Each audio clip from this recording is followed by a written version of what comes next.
السلام علیکم ورحمۃ اللہ وبرکاتہ۔ اعوذ باللہ من الشیطان الرجیم، بسم اللہ الرحمن الرحیم۔ ایمان مفصل۔ آمنت باللہ وملائکتہ وکتبہ ورسلہ والیوم الآخر والقدر خیرہ وشرہ من اللہ تعالی والبعث بعد الموت۔ اس کا ترجمہ یہ ہے، ایمان لایا میں اللہ پر اور اس کے فرشتوں پر اور اس کی کتابوں پر اور اس کے رسولوں پر اور قیامت کے دن پر، اور اس پر کہ اچھی اور بری تقدیر اللہ تعالیٰ کی طرف سے ہے، اور موت کے بعد اٹھائے جانے پر بھی میں ایمان لایا۔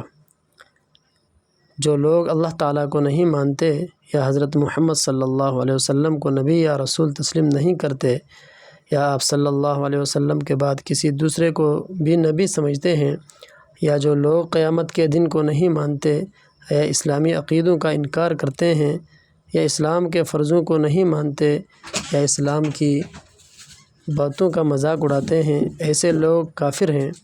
اور جو لوگ اللہ کے علاوہ کسی کی عبادت کرتے ہیں، جیسے ہندو لوگ بتوں کو پوجتے ہیں، یا جو لوگ اللہ کے لیے اولاد مانتے ہیں، جیسے عیسائی حضرت عیسیٰ علیہ السلام کو اللہ کا بیٹا بتاتے ہیں، ایسے لوگ مشرک ہیں۔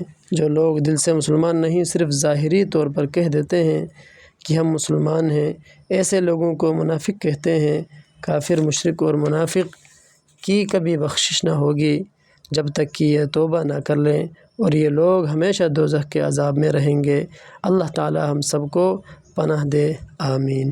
وآخر دعوانا ان الحمد للہ رب العالمین۔